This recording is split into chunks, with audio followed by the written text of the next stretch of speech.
Welcome everyone to this edition of Student News. I'm Ethan. And I'm Avery. This month's edition is a little bit different than months past. That's right, sports fans. We have an update from December, January, and February, all in one jam-packed edition of Student News. News for the students, by the students.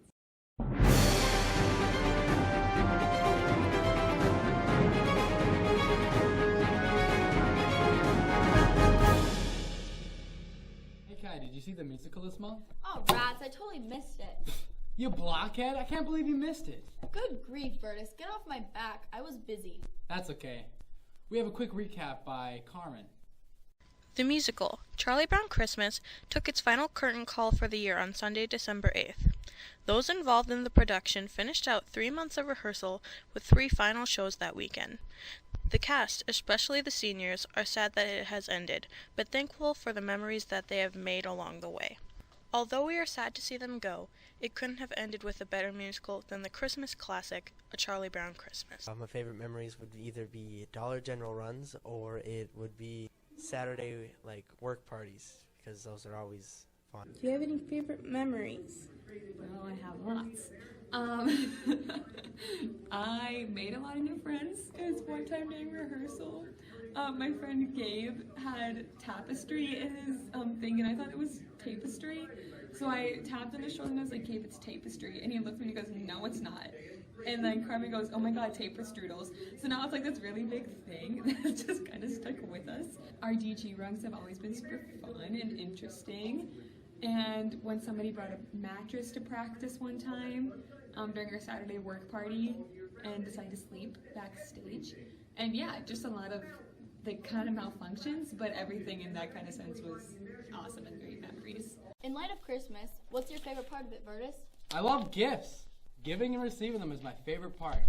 Speaking of gift giving, National Honor Society has been doing plenty of gift giving this Christmas season. Every year during the Christmas season, the ABW West Minnesota Honor Society helps struggling families to provide more than enough presents underneath their tree. MHS members team up with the Ada Future Leaders to participate in the Gifts for Youth program.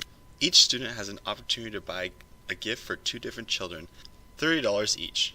The money for the gifts comes from local community donations. Ada Future Leaders puts on different fundraisers, and that is how they get the money that we get to spend on the kids. The students then take a day to go shopping at Target and Moorhead for these gifts. Veteran NHS member and senior Reagan Sargent shares about her favorite gift. My favorite gift I've picked out is definitely baby clothes. They're all so cute. The Gifts for Youth program is such a special event for the Ada community. Reagan Sargent again elaborates on how special this is for the Ada community. This benefits the community because it helps families who are less fortunate and can't get their children gifts. It helps them out. Wow, that's awesome that the National Honor Society members are able to do that for the kids in our community. What are you doing? Finishing up my Christmas shopping. That website's not secure. What do you mean? More with Grace Cautious to find out more about cybersecurity. Internet usage keeps increasing as time goes on. With that being said, we need to be safe online. You may be wondering how you can be safe online, and here are 10 simple steps on how to be safe online. Number 1, keep personal information professional and limited. Number 2, keep your privacy settings off. Number 3, practice safe browsing. Number 4, make sure your internet connection is secure. Number 5, be careful what you download. 6, choose safe passwords. Number 7, make online purchases from secure websites. Number 8, be careful what you post. Number 9, be careful of who you meet online. And number 10, keep your antivirus program up to date. There are some alarming facts due to cybersecurity, so we asked some individuals to see what they thought about these statistics. State is identity theft the highest?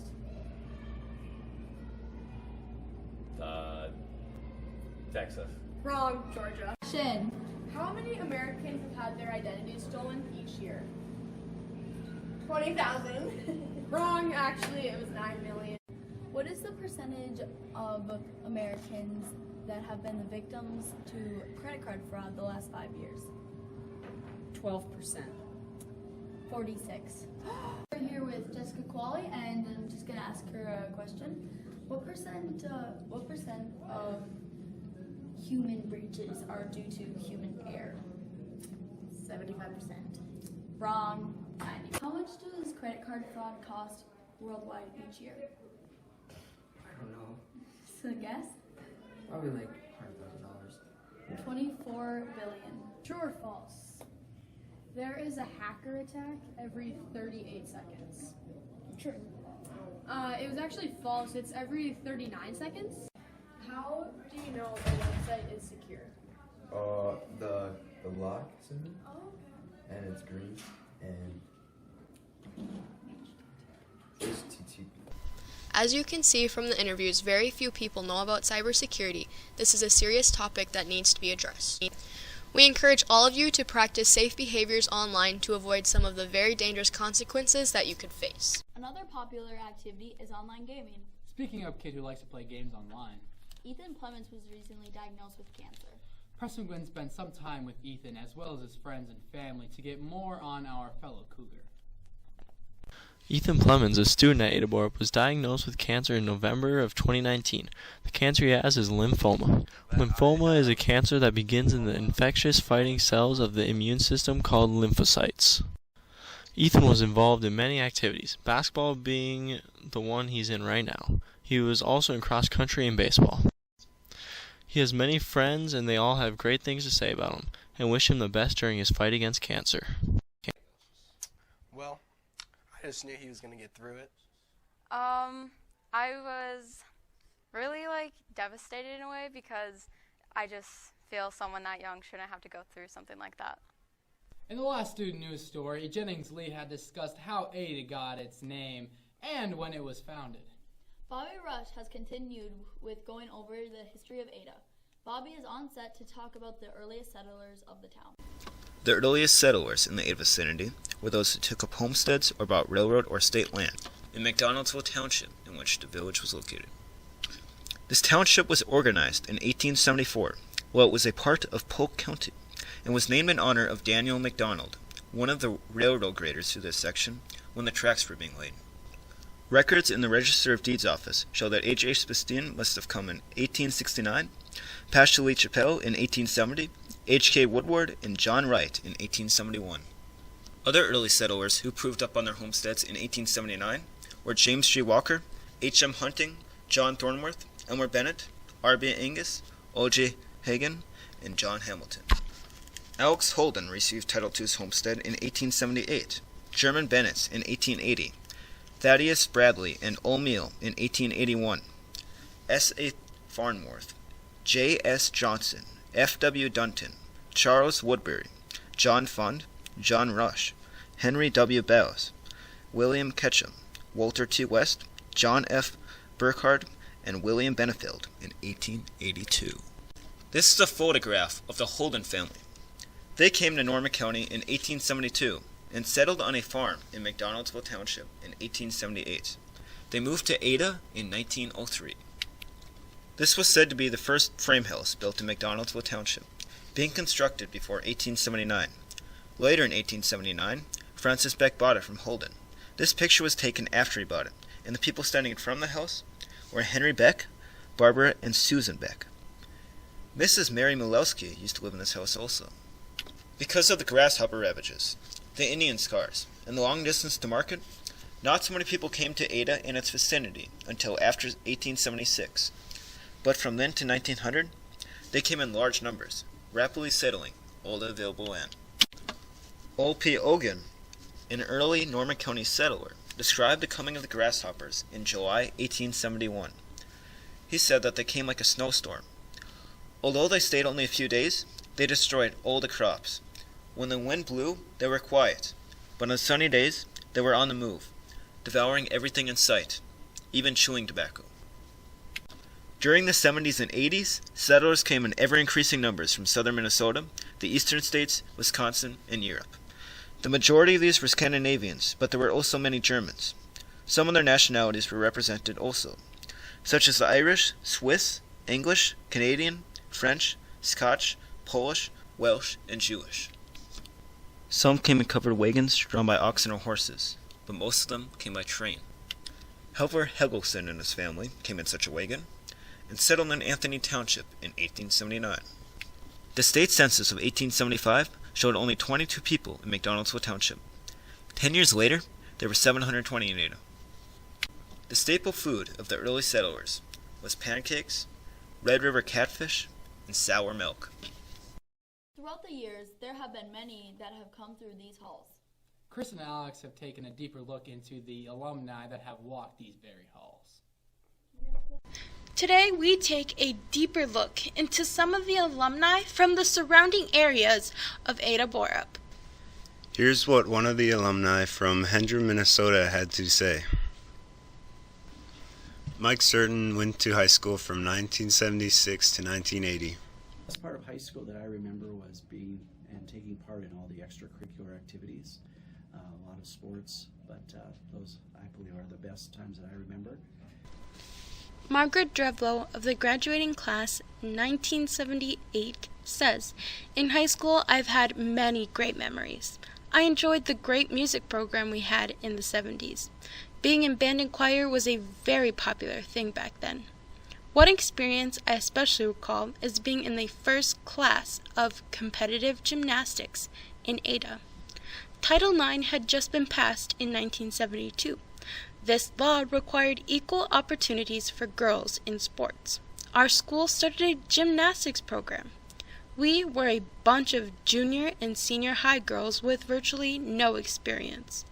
We had coaches without any gymnastics experience, and we depended on pictures and written instructions on how to perform different skills.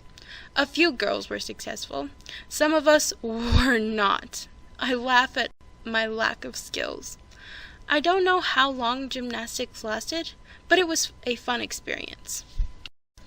Some of the major events that occurred in her time at Ada was the end of the U.S. involvement in the Vietnam War, the resignation of Richard Nixon, the death of Elvis Presley, and the perfect gymnastics score of Nadia Comaneci in 1976 Olympics.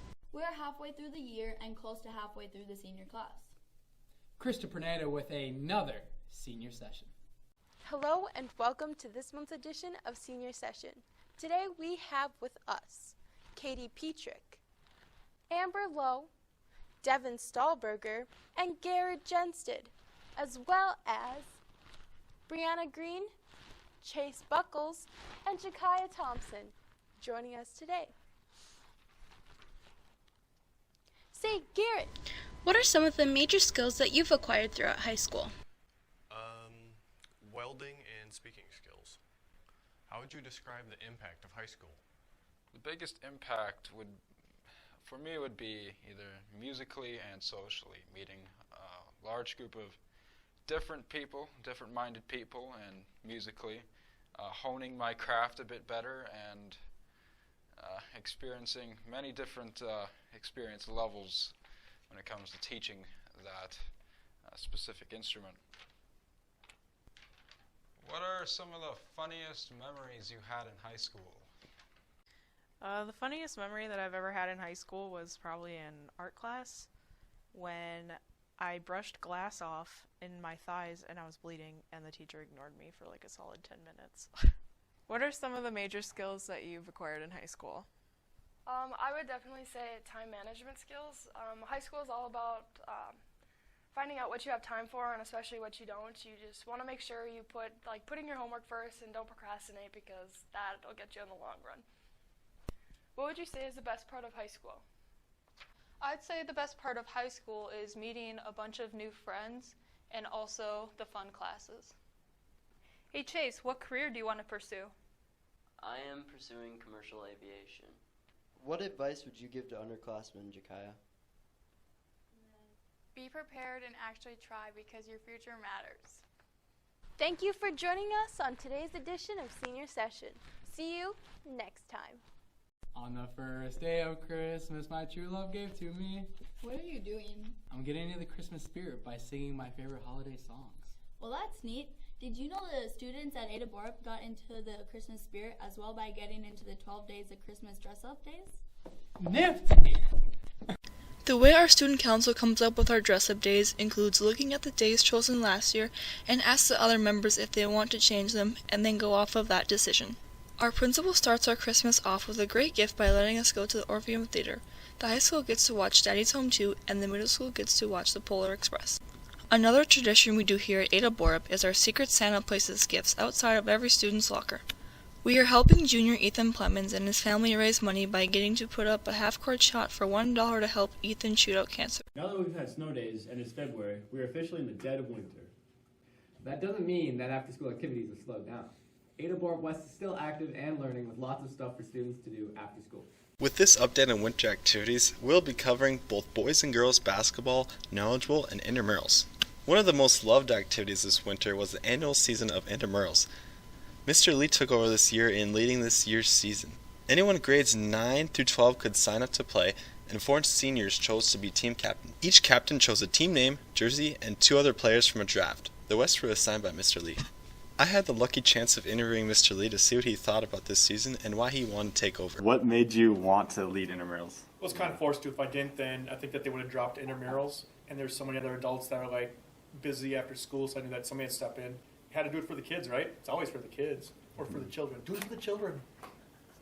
I like seeing the smiles on the kids because when you go and take a look at them, some other adults even told me that this year here too, is that when you go in there and watch them, you can see everybody smiling. I mean, they miss a shot, it just rockets off the backboard.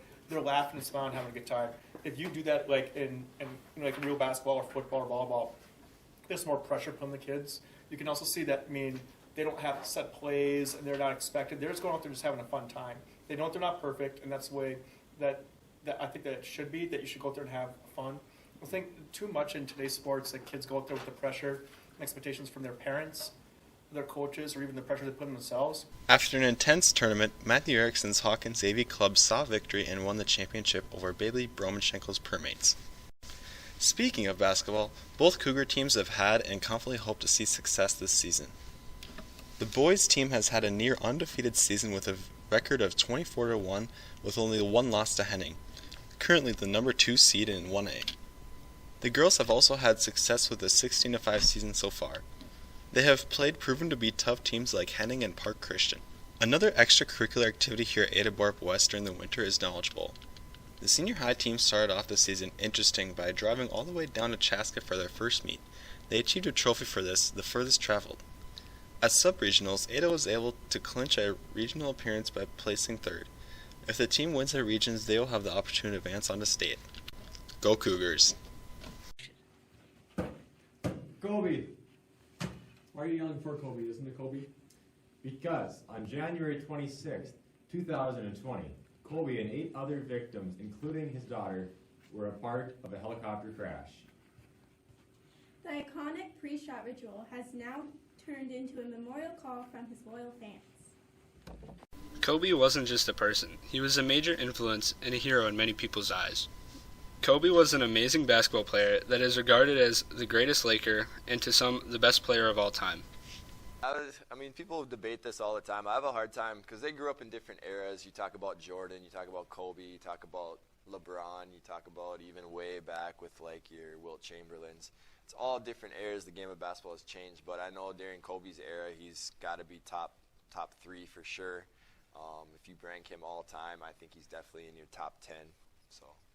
Number 3, and the reasons I say that is I can't really, I didn't grow up with like Bill Russell and all those, like Larry Bird and things like that. But I would say Michael Jordan probably 1, LeBron 2, Kobe 3. So that's how I'd rate it. Top 3, I still in the days of Michael Jordan. I think he's my top. Daughter Gigi, who is also killed in the crash, was an up-and-coming basketball star herself, with many people speculating that she could one day make it to the WNBA. When people first heard about the crash, many people didn't know what to think. I questioned it, but then I was sad to hear that he died at such a young age, and his daughter was very young too. Well, I was playing Rainbow Six Siege with the boys, and Matthew Erickson told me in a party that Kobe had died, and right away I was in shock. I didn't want to believe it. And then once it was confirmed, it was just really sad, and everything he did for the game, and just thinking about all that, just sad. I didn't think it was real at first. I thought it was just a meme that was going around, but then I was kind of traumatized when I heard it was real. When people hear about the accident with Kobe, they only hear about Kobe and his daughter, Gigi, but 7 other people passed, including a mother, father, and daughter. Despite Kobe's past, he was an amazing teammate, friend, and loving father, and will forever be remembered for the Mamba mentality. One of our dearly beloved staff members retired after 30 years of working in schools across Minnesota. Sam Merrick said goodbye to Ada in December and was replaced by an Ada grad. Mason Kitchell took over Ada Bork West shop classes in January and has transitioned well as a staff member here in Ada. Tanner Tomerall has more on this story. With Mr. Merrick recently resigning from his position as a shop teacher, he left some pretty big shoes to fill. Finding someone to fill the position turned out to be pretty easy. Mason Kitchell from Ada, Minnesota, and I'm teaching auto mechanics, welding, and woods. I thought it was a really cool opportunity. Just mainly the factor of what I was in all these classes, and I thought it was awesome, and kind of figured the opportunity to teach them would be pretty cool.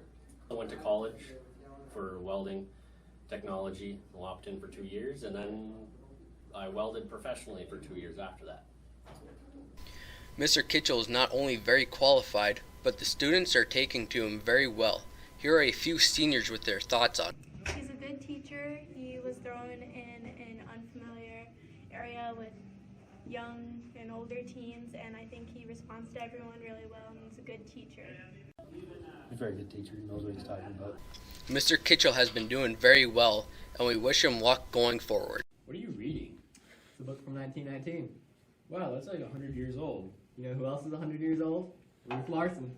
What a trooper. We interviewed Ruth Larson, who had her 100th birthday on January 5th. It truly is incredible to see how times have changed over the last century. Ruth was born on January 5th. Ruth was married for 75 years, and her husband passed away August 3rd, 2017. One of the biggest changes is the pricing of things and how your pay was.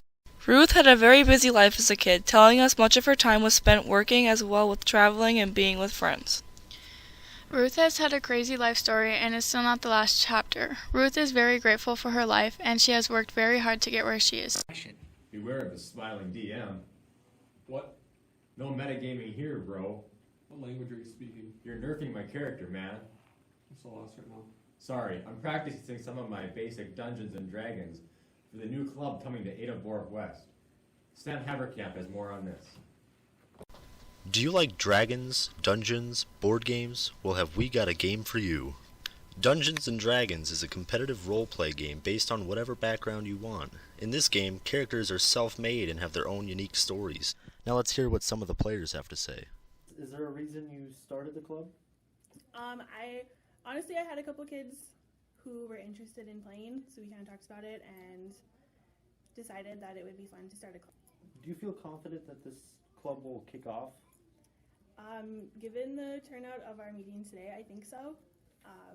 Myself, I'm still kind of learning how to play D&D. I'm definitely not an expert on it, but I'm going to learn while the kids learn, and it should be fun. How often would the club gather?